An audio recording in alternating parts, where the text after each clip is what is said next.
آپ کو پتہ ہے کہ ہر بشر دو حصوں کا مجموعہ ہے، ایک جسم ایک روح۔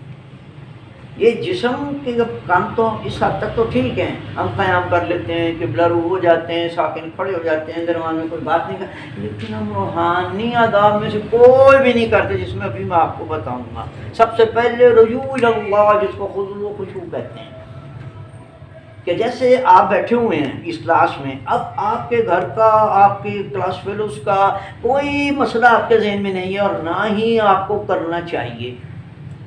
یہ ایک معمولی سی کلاس ہے، میں بشر ہوں، میں آپ کی طرح چلو ایک عمر میں بڑا ہوں، لیکن جب ہم اللہ کے سامنے کھڑے ہوتے ہیں تو اس وقت ہماری توجہ اگر دائیں بائیں جائے تو یہ سب سے پہلے سوء ادب اور گستاخی ہے۔ ابھی آپ بیٹے بچے ہیں، جب آپ میری عمر میں پہنچیں گے، انشاءاللہ کریں کہ آپ پہنچیں صحت و سلامتی کے ساتھ، تو پھر آپ محسوس کریں گے کہ اگر کوئی بچہ آپ سے گستاخی کرتا ہے تو آپ کو کس قدر پنچ ہوتا ہے، کس قدر دکھ ہوتا ہے، کس قدر برا لگتا ہے، جی چاہتے ہیں اس کو پیٹنا شروع کرتے ہیں۔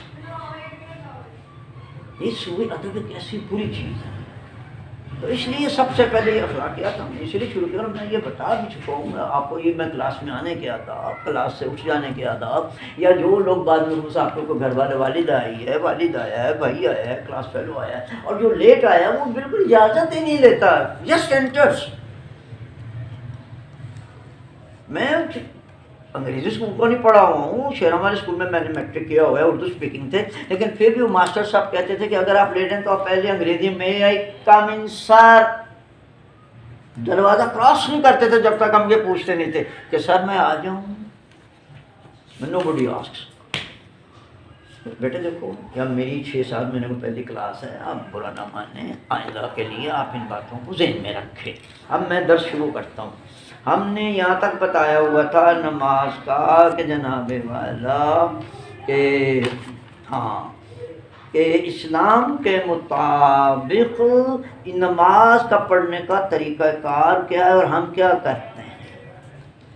ابتدائی طور پر اس کتاب کا ایک مقدمہ ہے۔ مقدمہ پتہ کیسے کہتے ہیں؟ کتاب لکھنے والے سے پہلے 2-3 صفحے جس میں وہ بتاتا ہے کہ یہ میں نے کتابیں لکھی کیوں ہیں۔ کوئی بھی آپ کتاب پڑھیں، اس میں جناب والا آپ کو پہلے مقدمہ ملے گا کہ مقدمہ کیا ہوتا ہے، اور اس میں انہوں نے کتاب میں دیکھو، ابھی آپ کے پاس کسی کے پاس کتاب نہیں ہے، دیکھو بیٹا اگلی دفعہ آپ ہر بندہ کتاب لے کے آئے، نہیں لے کے آتے مجھے بھی نام لکھوا دو، چاہے 50 کتابیں کو میں لا کے دوں گا۔ اگر آپ نے پڑھنا ہے، نہیں پڑھنا تو پھر اگر کھیل تماشا ہے تو آپ کی مرضی ہے۔ اگر آپ نے پڑھنا ہے تو یو مسٹ بائی دس بک، اس کتاب کو ضرور خریدیں۔ نہیں خرید سکتے مجھے پتا ہے، میں لے کے دیتا ہوں، میرا پیسہ ذاتی نہیں، میں تو فقیر آدمی ہوں، ایمان کا پیسہ ہے میرے پاس، اور انہوں نے کہا ہے کہ جو میرا بچہ بچی نہیں کتاب پڑھ تو لے کے دو۔ آپ کا کیا کام ہے کہ آپ کتاب کو پڑھیں۔ میں زیادہ نہیں کہتا، کم تم ایک گھر میں 2 بہنیں گھر میں رہتی ہیں، ایک کتاب تو لاؤ، 2 بہنیں ایک بھائی پڑھتا ہے، ایک کتاب لے آؤ، کم از کم ایک گھر میں کتاب تو ہو کہ کسی کو بھی کنسلٹ کرنا پڑ جائے، آپ کو دیکھنا پڑ جائے کہ سر نے کیا پڑھایا، مولانا صاحب نے کیا پڑھایا، تو آپ دیکھ تو سکیں۔ تو ابھی میں مقدمے میں 2-3 باتیں آپ سے کہتا ہوں کہ اگر آپ یہ مقدمہ کو میں نے بتایا ہے کہ وہ مصنف بتاتا ہے کہ یہ میں نے کتاب کیوں لکھی ہے۔ میں اس سے زیادہ جملے نہیں، آپ کو صرف ایک حدیث آج پڑھ کے سناتا ہوں، اور پھر آپ غور کریں گے کہ یہ نماز کے آداب کتنے اہم ہیں۔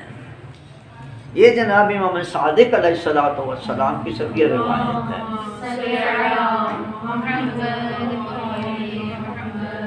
اور یہ ہماری بنیادی کتابیں جو ہمارے علماء، جو مجتہدین اس کو پڑھے بغیر مجتہد نہیں بنتے، کافی میں موجود ہے۔ امام کیا فرماتے ہیں؟ من صلی صلوات المفروضات فی اول وقتہا، کہ جو بندہ واجب نمازیں اول وقت پڑھے، ایک ہوتا ہے فضیلت کا وقت، ایک ہوتا ہے اول وقت، یعنی جس وقت نماز واجب ہوئی 1-2 منٹ بعد آپ نے پڑھنا شروع کر دیا۔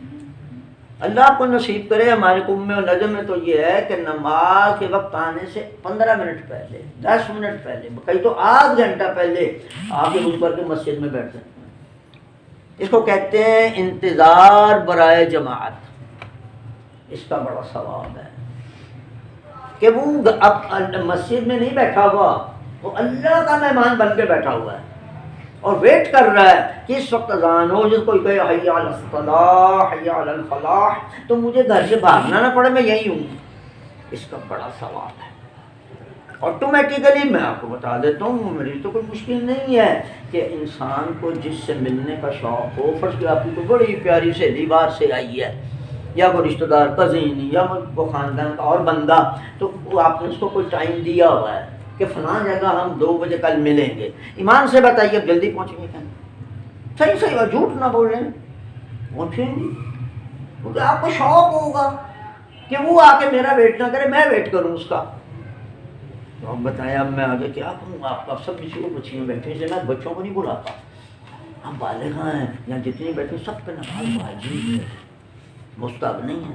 واجب یہ لڑکوں میں میرا یہ بچے بیٹھے ان پہ شاید نہ ہو، لیکن میری بیٹی 9 برس کی جب ہو جاتی ہے چاند کے حساب سے اور انگریزی کے حساب سے 8.5 سال، 6 مہینے کا فرق پڑ جاتا ہے.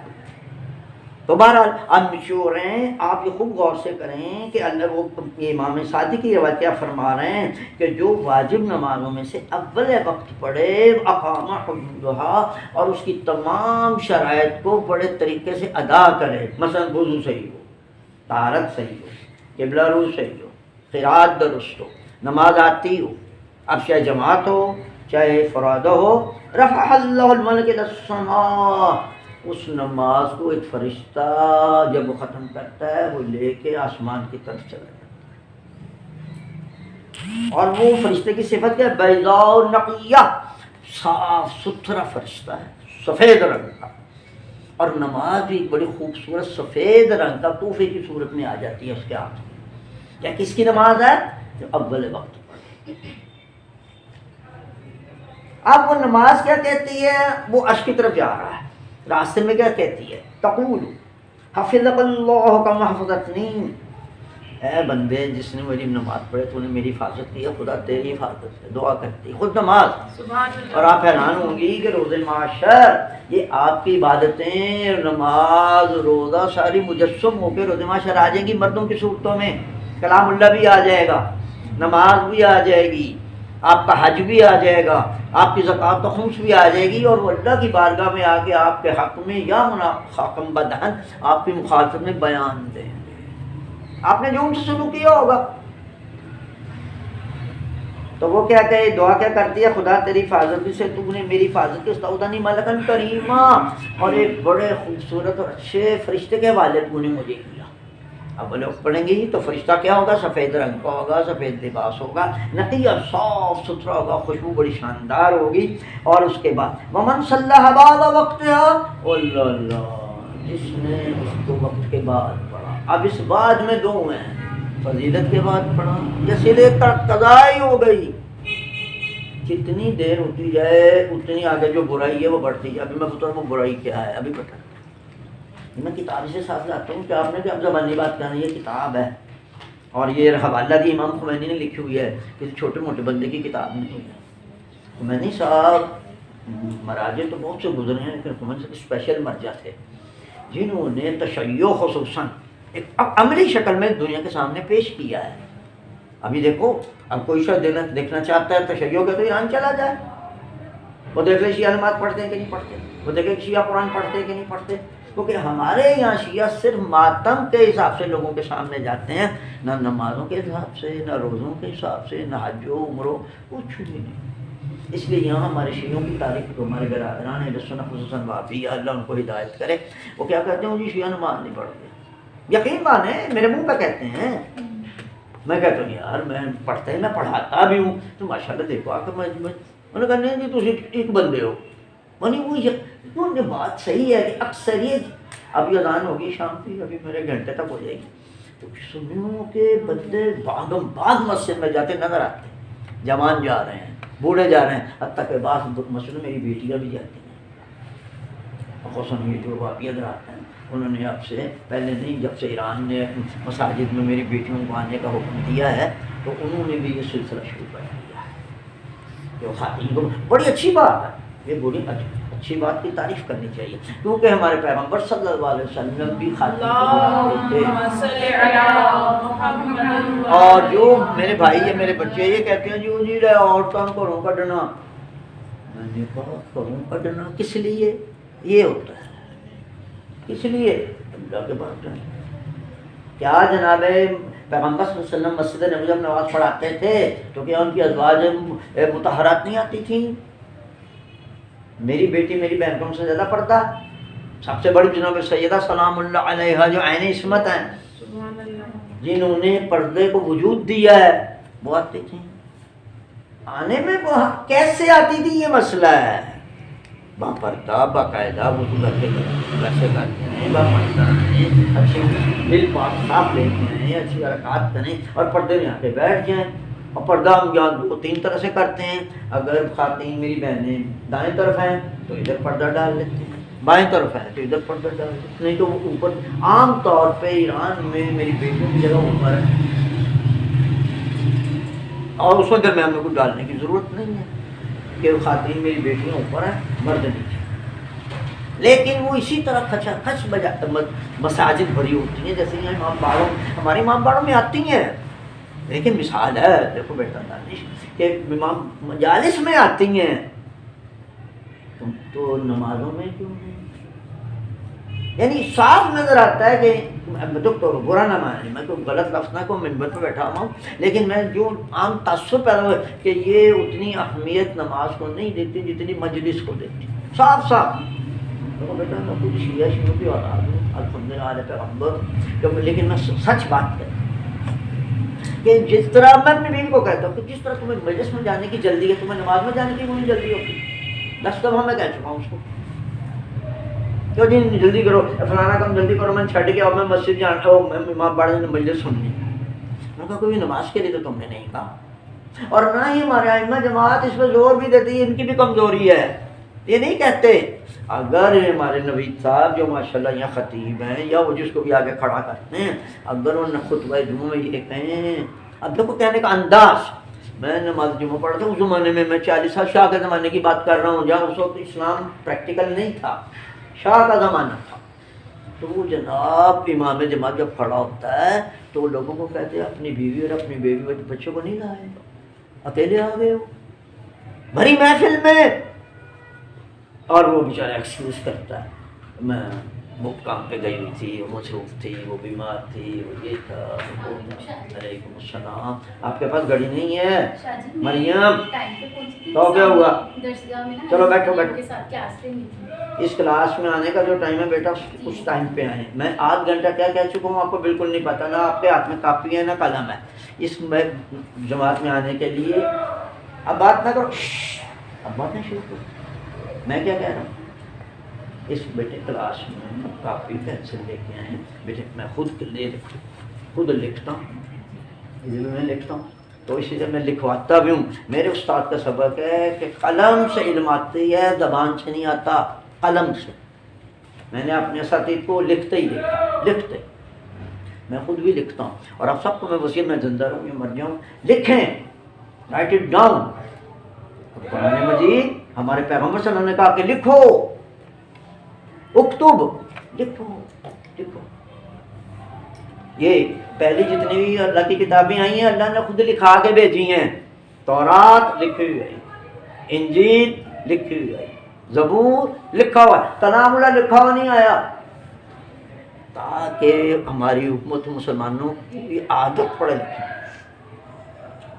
اس لیے میں ہمیشہ مجلس پڑھوں یا جلسہ پڑھوں یا کلاس میں آؤں، میں ہمیشہ پہلے لکھتا ہوں کہ میں نے کل کہنا کیا ہے، تاکہ خدا نہ کرے ممبر میں تو استغفر اللہ کو غلط مت بات نہ کہہ دوں، آپ کا میں ٹائم لے رہا ہوں، میں نے آدھ گھنٹہ ٹائم لیا یہ 15-16 بیٹیوں کا، اس کا مطلب ہے میں نے 8-9 گھنٹے لے لیے ہیں، تو مجھے پوچھ گچھ ہوگی بھی 8-9 گھنٹے میں ان کو کیا دیا، آپ کو پتہ ہے یہ آپ کی جو ٹائم ہے اس لائف، آپ کی زندگی خرچ ہو رہی ہے، زندگی کم ہو رہی ہے، اور جو کم ہو گیا کس مسئلے میں، تو آپ نے اکثر سنا ہوگا کہ ہمارے علماء کہتے ہیں کہ سب سے پہلے مرنے کے بعد فرشتہ آ کے پوچھتا ہے بھائی تمہاری عمر کتنی ہے، وہ کہتے ہیں جی مثلا 40-45، کس طرح گزاری، ہاں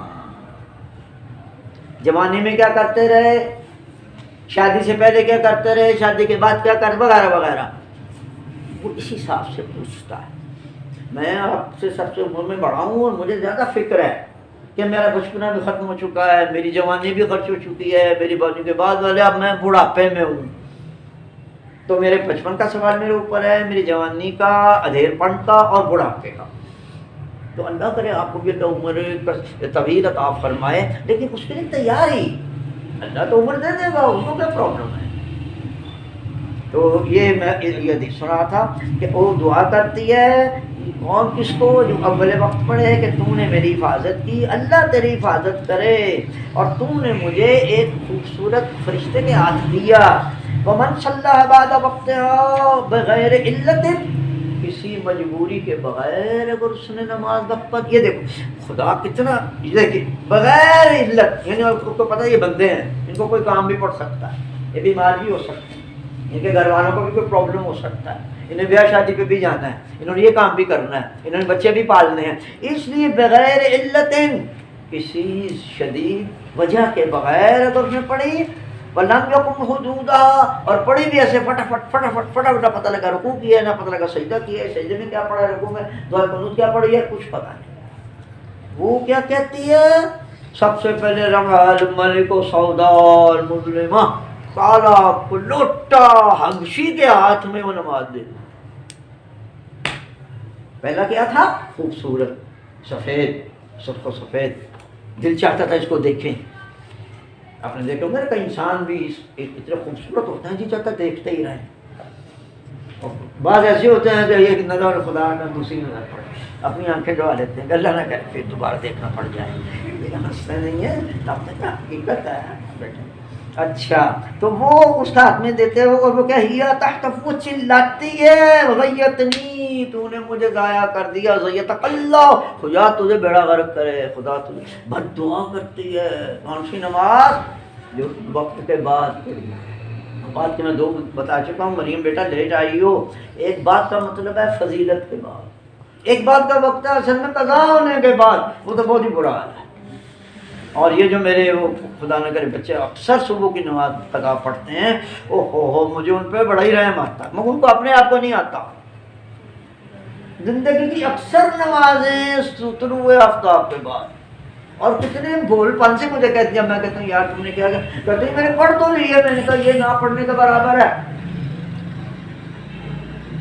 دیکھو نا یہ ہمارے درس کا ٹائم ہے 3 بجے، آپ 5 بجے آ جائیں، جب کہ یہ سب لوگ واپس جاتے ہوں تو آپ کہیں میں آئی ہوں، تم کب آئی ہو، کیا ٹائم ہے آنے کا.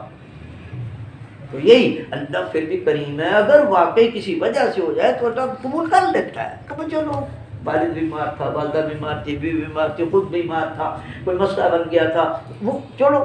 اس لیے پیغمبر کہتے ہیں کہ میں شفاعت کروں تو کس بہانے سے کروں. جس نے اس طرح دیر سے، میں کہہ سکتا ہوں یہ کمزور تھا، بوڑھا تھا، یہ وہ پڑھے ہی نہیں سرے سے، لیکن میں کیا کہوں آپ کو. اب اس کے نامہ ایمان میں لکھا، فرشتے تو جھوٹ نہیں بولتے، وہ ادھر والا تو ثواب لکھتے تو والا عذاب لکھتا ہے. تو جب وہ ہر روز لکھے گا نماز فجر غائب، ظہر غائب، عصر غائب، عشاء ختم، خانہ خالی، تو اب وہ اب پیغمبر کیا کریں. اگر آپ بھی وہ کریں تو اللہ کو کہنے کا حق ہے کہ آپ ایک تارک الصلاۃ کی سفارش کر رہے ہیں. میری زندگی کا مسئلہ ہے نا، میں مثلا نماز پڑھاتا تھا تو اس میں ایک بندہ تھا جس کو عادت تھی چوری کی. دانش بیٹے سننا، چوری کب کرتا تھا، جب لوگ تشہد میں بیٹھے ہوتے، تشہد پڑھ رہے ہوتے، ادھر کی جیب سے پیسے نکال دیتا. ایک دفعہ بھی پکڑا، 2 دفعہ بھی پکڑا، 3 دفعہ بھی پکڑا، 4تھی دفعہ جب پکڑا گیا وہ بڑا کوئی با اثر بنتا تھا اور رقم بھی بہت موٹی تھی، کوئی ہزاروں میں تھی. اس طرح شاید میں سے واس کرتی، اس نے اڑا دی، اس نے اس کا وہ کلائی پکڑ لی، بولے چھوڑا ہی نہیں. وہ میرے پاس لایا کہ اس نے، میں نماز کی حالت میں تھا تو میرے ذمہ رکھنے، اس نے، میں نے اس کا ہاتھ پکڑ لیا. تو میں نے اسے، مجھے یہ خط کہ اس نے پہلی دفعہ کیا ہے. میں کہا چل یار مومن پرا ہے. وہ پتہ کیا کہتا ہے، شاہ صاحب چور کی سفارش کر دے. پنجابی جانتی ہو، شاہ صاحب آپ چور کی سفارش کر رہے ہیں، چور کی. دھاندلی، یعنی سب کے سامنے ہی سب پھر میری جیب سے ایسے۔ تو بتاؤ کہ کیا پیغمبر ایسی بات کر سکتے ہیں؟ اللہ نے کہا تاروں کو اللہ کی سفارش کر رہے ہو؟ کسی ایک دن نماز نے وہیں پہ چھوڑ دی کیونکہ مال کو بچانا بھی۔ میں نے ادھر اونچی بولو، میں یہ پوچھ رہی ہوں کہ اس نے نماز وہیں پہ چھوڑ دی، جس بندے نے اس کی کلائی پکڑی ہے، جس کا مال وہ نکال رہا تھا۔ نہیں وہ نماز گئی ہے نا کہ تو بات کا مسئلہ، میں تو چوری کی بات کر رہا ہوں۔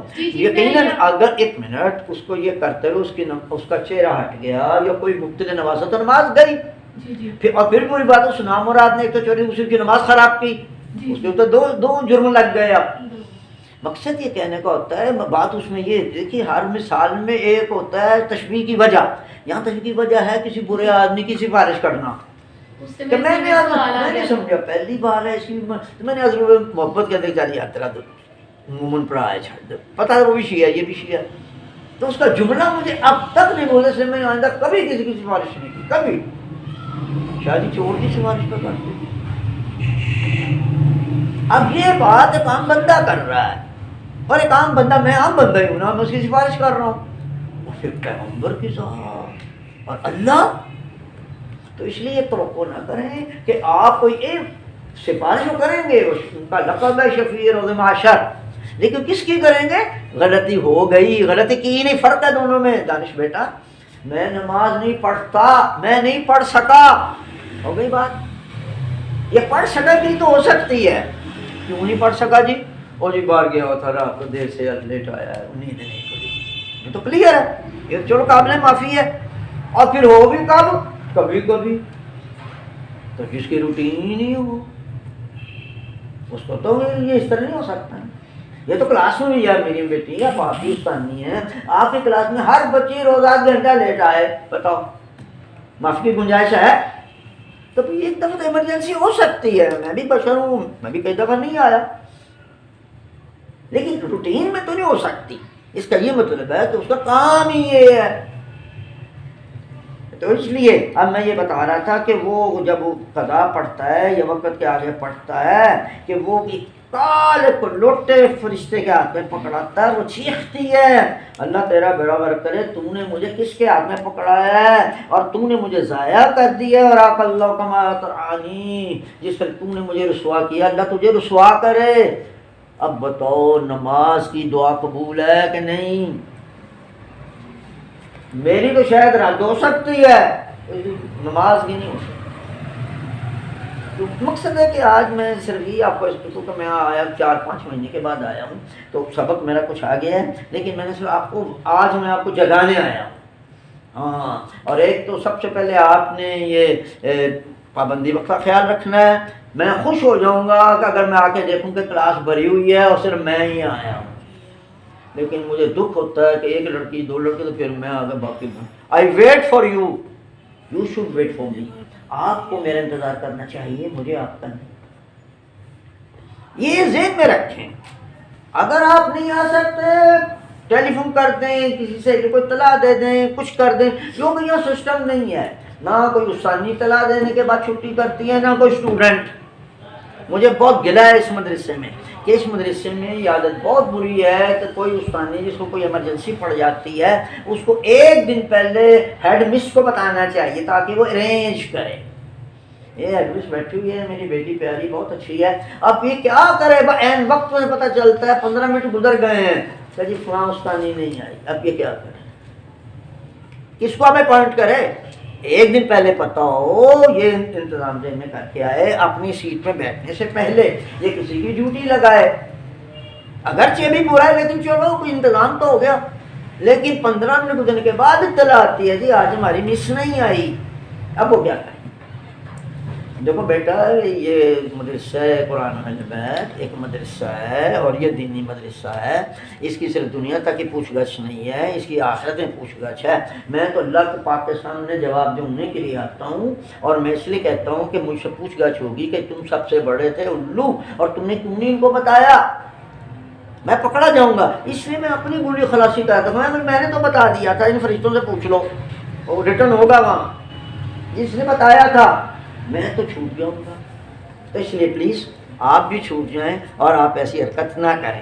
اچھا اب دوسرا ٹاپک ہے آج جناب ابی طالب علیہ السلام کی شہادت کا دن ہے. تو ویسے تو فوت ہوئے تھے، میں شہادت اس لیے کہہ رہا ہوں کہ جب ایک عام آدمی جب فوت ہوتا ہے تو ماتا شہیدہ، حدیث یاد ہے نا مریم میری پیاری بیٹی، من مات علی حب آل محمد ماتا شہیدہ، کہ جو آل محمد کی محبت پہ مر جائے شہید مرتا ہے. تو جناب ابی طالب تو ایک آل پیغمبر کے منہ سے اعلیٰ ہیں، سارے امام ان کے پوتے ہیں، ایک بیٹا ہے باقی پوتے ہیں. پھر ان کی سب سے بڑی خوبی یہ ہے کہ وہ پیغمبر اکرم کے مربی ان کو پالنے والے. بسم اللہ الرحمن الرحیم. بات پڑھی باجی شاہدہ آ گئی ہیں، میرا خیال ہے ان کو آج دیر سے پتہ چلا ہے، ورنہ یہ تو پونے 3 آگے بیٹھی ہوتی. باجی خیریت سے ہیں؟ منحال خیریت سے ہے؟ آپ مجھے مل کے جائیے گا. تو یہ میں گزارش کر رہا ہوں، اب میں درس تو دے چکا ہوں، جناب آج ابی طالب علیہ السلام کی رحلت ہے، ان کے بارے میں کوئی بات بتانا چاہ رہا ہوں.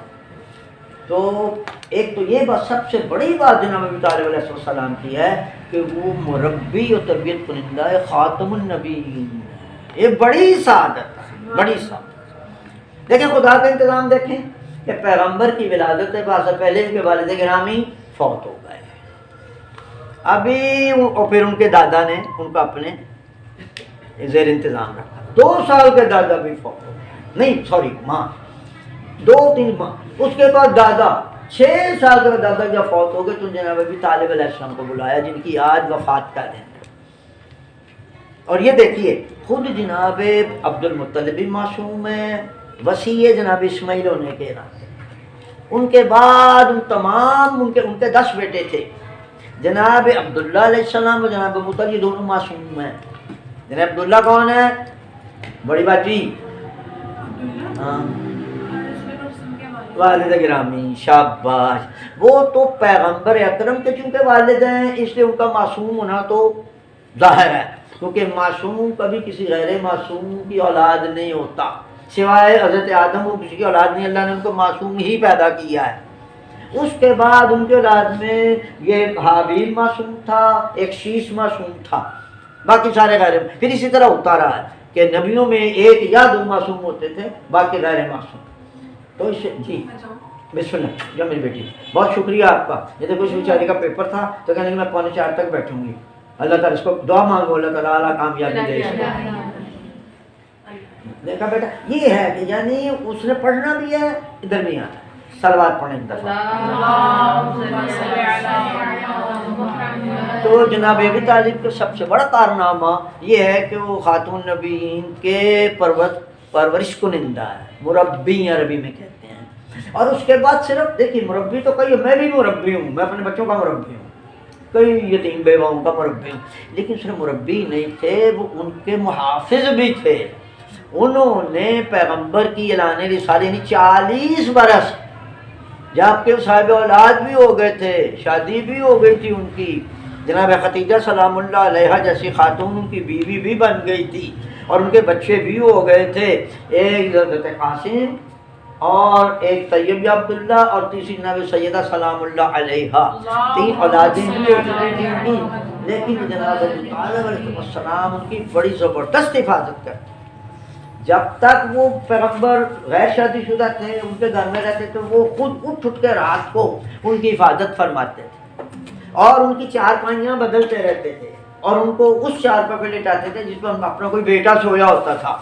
کیوں کہ خاتم بدن اگر کوئی دشمن حملہ کرے تو میرا بیٹا مارا جائے، یہ پیغمبر محفوظ ہے. اتنی محبت کی ہے انہوں نے. اور اس لحاظ سے آج ان کی وفات کا دن ہے. یہ پیغمبر کے لیے بڑا درجہ ہے. آپ نے تاریخ اسلام میں پڑھا ہوگا عام الحزن، غم کا سال. وہ کون سا ہے؟ جس سال میں جناب خدیجہ سلام اللہ علیہ اور جناب ابی طالب یہ دونوں فوت ہو گئے. پہلے جناب ابی طالب ہوئے ہیں، ابھی جناب خدیجہ کا بھی دن آنے والا ہے. مہینہ ایک ہی ایسی مہینے میں، مگر جنتری میں نہیں لکھا ہوا. بہرحال ہمارے علماء یہ بتاتے ہیں کہ ان دونوں ہستیوں کا مہینہ ایک ہے، دن الگ الگ ہے. اور ان دونوں کی یہ آپ کی اعلان رسالت کو 10 سال بیتے تھے. یہ 10 بعثت ہے، یعنی اعلان رسالت کے 10ویں سال. پہلے جناب ابی طالب علیہ السلام داغ مفارقت دیا، پھر جناب خدیجہ. اس لیے پیغمبر نے اس سال کا نام عام الحزن رکھ دیا، غم کا سال۔ تو یقیناً اس غم کے اندر ان کی خدمات ہیں دونوں کی۔ ان دونوں نے جناب ابی طالب علیہ السلام نے ایک صاحبان بن کے پیغمبر کو سایہ، حفاظت، خوراک مہیا کیا، اور جناب خدیجہ سلام اللہ علیہا نے ان کی گھریلو خدمت کی، اولاد پیدا کی، اولاد کی تربیت کی، گھر گھر ان کا اتنا اچھا رکھا، اپنی ساری دولت۔ آپ کو پتہ ان کا لقب کیا تھا؟ مریم ملیکۃ العرب، وہ عرب کی بےمانہ مال کے حساب سے، وہ روحانیت اور علم ان کو نہیں پتا، لیکن وہ کردار کی بھی ملیکہ ہی تھیں، کیونکہ وہ سب سے بڑے نبی کے سرداروں کی زوجہ ہیں اور پہلی زوجہ ہیں، وہ اس لحاظ سے بھی ملیکہ ہی ہیں، لیکن دنیا ان کو ملیکہ عرب دولت کی وجہ سے کرتی ہے۔ ان کے کئی اونٹ کاروبار میں لگتے تھے، مال لے جاتے تھے، لے آتے تھے، تو اللہ کی، اور جب ان کا نکاح ہوا پیغمبر کے ساتھ تو انہوں نے اپنا سارا کاروبار پیغمبر کے قدم میں ڈال دیا کہ یہ اب آپ کا ہے، آپ بالکل دوئی محسوس نہ کریں، آپ جسے چاہیں بھیجیں، جسے چاہے دیں، جو مرضی ریٹ کریں، میں تو صرف شام تک بھیج دوں، آپ جدھر مرضی بھیجتے رہیں۔ اور پیغمبر نے بھی الحمدللہ اس کاروبار کو کافی بڑھایا، انہوں نے شام کے علاوہ، اور خدا کا بڑا فضل ہوا، اور یقیناً ایسی بیوی کی شہادت یا وفات ان کے لیے بڑی شاق ہوگی۔ اور جناب ابی طالب کے وفات کے دن تو پیغمبر بہت رنجیدہ تھے، اور اتفاق دیکھو کہ ایک ہی سال میں دونوں آپ کو داغ مفارقت دیتے ہیں، مہینوں میں فرق ہے لیکن سال ایک ہی ہے۔ مولانا صاحب کیلنڈرز میں تو 10 رمضان المبارک لکھی ہوئی ہے تاریخ جناب خدیجہ کے وصال، یہ کون سا مہینہ کون سا ہے؟ 10 رمضان المبارک وفات لکھی ہوئی ہے؟ جی، کیلنڈرز میں تو 10 لکھی ہوتی ہے۔ میں چیک کر، لیکن مجھے یہاں تک یاد ہے ہمارے اساتذہ نے بتایا کہ مہینہ ایک ہے، سال ایک ہے، دن الگ الگ ہیں، یا پھر یہ ہوگا کہ سال ایک ہے، سال ہی لکھا ہوا ہے، جی ہاں، تو پھر مہینے الگ الگ ہوں گے، چلو کوئی مسئلہ نہیں ہے۔ مقصد یہ کہ دونوں مربی ان کے، جنہوں نے ان کو بڑی محبت دی، بڑا تحفظ دیا، اور جب تک یہ دونوں ہستیاں زندہ رہی ہیں ان کو کبھی رنج نہیں ہوا، کبھی پریشان نہیں ہوئے، کیونکہ اگر خدا نہ کرے باہر کوئی دکھ تکلیف دیتا بھی تھا تو گھر میں آ کے ان کو بڑا سکون ملتا تھا۔ جناب ابی طالب کے زمانے میں تو کسی نے باہر دکھ بھی نہیں دیا، حالانکہ انہوں نے اعلان رسالت ان کی زندگی میں کر دیا تھا، جناب ابی طالب ابھی زندہ ہی تھے تو پیغمبر نے اعلان رسالت کر دیا تھا، اور انہوں نے اعلان کر دیا تھا کہ اگر میرے بیٹے کو کوئی گزارت پہنچی، تو ان کے ماشاءاللہ ان کے 5-4 بیٹے تھے جناب امیر سمیت جناب ابی طالب کے، تو ان 5 کو لے کے آگے مکہ میں، اور مکہ کے بڑے بڑے سردار ابو جہل، ابو لہب، ابو فلانا فلانا فلانا بڑے قبیلوں کے بیٹھے تھے، سب کے سامنے آ گئے اور سب کو کہا کہ یہ میرا بیٹا سچا ہے، پیغمبر کی بات کر رہا ہے، یہ جو دین لایا ہے آپ مانے نہ مانے بھائی، لیکن اگر کسی نے اس کو بری آنکھ سے دیکھا تو یہ میرے نوجوان بیٹے دیکھ لو، میں 5 بیٹے قربان کر سکتا ہوں، اس پہ آنچیں نہیں آنے۔ یہ جناب ابی طالب کی شان۔ اب آٹومیٹیکلی ایک تو بنی ہاشم سے وہ سب ڈرتے تھے، بنی ہاشم بڑا شجاع قبیلہ تھا، ہر طرح سے بلند، عزت میں، کردار میں، شجاعت میں، دولت میں، مہمان نوازی میں، اور سب سے پہلے خانہ کعبہ کی تولیت میں، تو انہوں نے خانہ کعبہ کی حفاظت کا ذمہ لیا ہوا تھا۔ تو آپ کو یاد ہے کہ جب ابرہہ گرانے آیا خانہ کعبہ کو تو کون تھا؟ حضرت عبد المطلب علیہ السلام، پیغمبر کے دادا ابا، تو انہوں نے، لوگ ڈرتے تھے کہ، لیکن انہوں نے قطعاً ابرہہ سے کوئی تعرض نہیں کیا، کیونکہ اس وہاں ایک اور مسئلہ تھا، تو ان کے اونٹ اس نے کیا کیا، ابرہہ نے ان کو اونٹ لے گیا ہاں کہ چرا کے، تو جناب ابی طالب عبد المطلب ان کے پاس گئے، علیکم السلام، صلوات پڑھیں باجی شاہ اللہ آئیے، آگے بیٹھیں ادھر آگے۔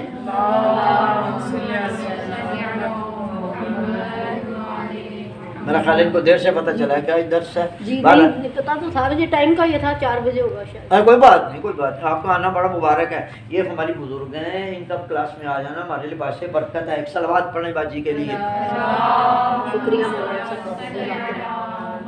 باقی آپ جو کہ جناب ابو طالب کی بھی شہادت ہے ان کے بارے میں بات کر رہا ہوں، تو میں گزارش کر رہا ہوں کہ انہوں نے اس طریقے سے اپنے اس بھتیجے کی حفاظت کی، اور پھر جب وہ چلے گئے تو اپنے بچوں کو باقاعدہ سامنے کھڑا کر کے یہ وصیت کی کہ یہ دیکھو اس کی بات ماننا اور اس کے دشمنوں سے لڑنا تمہارا کام ہے، کیونکہ یہ رحمت للعالمین ہے، خود نہیں لڑے گا۔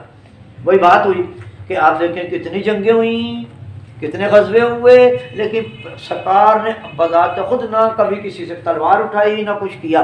وہ ان کے ماشاءاللہ پیروکار ہونے سب سے آگے جناب امیر المومنین علیہ السلام. اور جب ان کے بڑے بھائی جناب جعفر طیار آگے، وہ حبشہ میں بہت دیر رہے ہیں. وہ تقریباً گئے ہیں 6-7 بعثت میں، اور آئے ہیں جنگ خیبر کی فتح کے دن، جب تقریباً ساری لڑائیاں ختم ہو چکی تھیں. لیکن پھر بھی جب بھی وہ آئے تو جنگ موتا ہوئی رومیوں کے ساتھ ہو رہی تھی. تو وہ انہوں نے جناب جعفر طیار علیہ السلام نے بہت اصرار سے کہا کہ یا رسول اللہ مجھے بھی جانے دیجیے. اب ان کو علم غیب سے پتہ تھا کہ یہ شہید ہو جائیں گے. انہوں نے کہا نہیں جعفر تم بڑے 15 سال بعد آئے ہو تو نہ جاؤ. لیکن انہوں نے بڑا اصرار کیا، ان کو بھیجنا پڑا. بہرحال جب ان کی شہادت کی خبر آئی تو وہ بھی پیغمبر کے لیے بڑی شاک تھی. تو آج جناب جعفر طیار کے والد جناب ابو طالب کی شہادت کا یا وفات کا دن ہے. تو یقیناً ان کے لیے بڑا غم اور بڑے دکھ کی بات ہوگی کہ ان کا ایک وہ محافظ جس کی وجہ سے کوئی سے شخص میں جرأت نہیں تھی. اور وہ اگر آپ تاریخ کا مطالعہ کریں کہ جب جناب ابی طالب کی وفات ہو گئی تو پیغمبر نے اپنے آپ کو غیر محفوظ، وہ بھی سارے بڑے آزاد ہو گئے. پھر ان کے سر پہ کوڑا پڑا، پھر ان کو پتھر پڑے، پھر ان کو شاعر کہا گیا، پھر ان کو معاذ اللہ پاگل کہا گیا. اس سے پہلے جناب اپنی زندگی میں کبھی کسی نے کچھ نہیں کہا. نہ ماننا اور بات ہے، لیکن نہ ان کا نام بگاڑا، نہ ان کے اوپر کوئی جسارت کی. ان کے جانے کی دیر تھی، اس کے بعد پھر جناب خدیجہ کا کوئی تھوڑا بہت روب رہا. لیکن جب وہ بھی فوت ہو گئی پھر انہوں نے بڑی بدتمیزی کی اور پیغمبر کے سروں پہ کوڑا بھی پھینکا، ان کے راستوں میں کانٹے بھی بچھائے. اور طائف کے لوگوں نے تو بڑا ہی ظلم کیا، ان کے اوپر سنگ بارانی کی پتھر مارے. اتنا لہو ان کا بہا کہ ان کی اپنی جوتی میں ان کا خون جمع ہو گیا. اب کتنا خون ہوگا، پتہ نہیں پتھر کہاں لگے کیا ہوا. حالانکہ وہ لباس پہنے ہوئے تھے نا، کوئی برہنہ بدن تو نہیں تھا، لیکن خون اتنا زیادہ نکلا کہ لباس میں بھی وہ لگا ہوگا. پھر اس کے باوجود ان کے جوتوں میں بھر گیا. یعنی اتنی نوبت اور ان کو اتنی تنہائی کا احساس ہوا. بے شک جناب امیر ان کے ساتھ تھے، بے شک 1-2 بندے اور بھی ان کے ساتھ تھے، لیکن ان کی تعداد بہت زیادہ تھی دشمنوں کی. ایسے موقعوں پہ جناب ابی طالب علیہ السلام کو پیغمبر نے بڑا یاد کیا. اور پھر ان کے وصال کے بعد ہی ہجرت کی. بالکل ہجرت ہو گئی. 3 سال آپ رہے ہیں، کیونکہ 10 بعثت میں جناب ابی طالب خدیجہ سلام اللہ علیہما کی شہادت وفات ہوئی ہے. تو 13 ہجری میں انہوں نے 13 بعثت میں انہوں نے ہجرت کر لی. 13 سال مکے میں رہے ہیں. لیکن وہ 3 سال آپ کو میں بتا نہیں سکتا کہ پیغمبر کے کس اذیت میں گزرے ہیں. کہ ان کے پیچھے بچے لگا دیتے تھے، چھوٹے چھوٹے بچے جیسے یہاں نہیں ہوتا وہ، تو بس ان کے مختلف نام دے کے. تو یہ بہت بڑی توہین ہے اور بہت بڑی دکھ کی بات ہے. تو یقیناً پیغمبر اکرم کو جناب ابی طالب بہت یاد آتے ہوں گے. تو آج ان کی وفات کا دن ہے. میں آپ سب سے گزارش کروں گا کہ ایک دفعہ بڑے خلوص کے ساتھ سورہ فاتحہ پڑھیے. ہماری دانش بیٹی بیٹھی ہوئی ہے، یہ ماشاءاللہ پورا اچھا قرآن پڑھتی ہے، اور 3 دفعہ کل پڑھ کے ان کی بارگاہ میں ہدیہ تن پیش کریں. آپ اونچی اونچی پڑھیں تاکہ سب پڑھیں.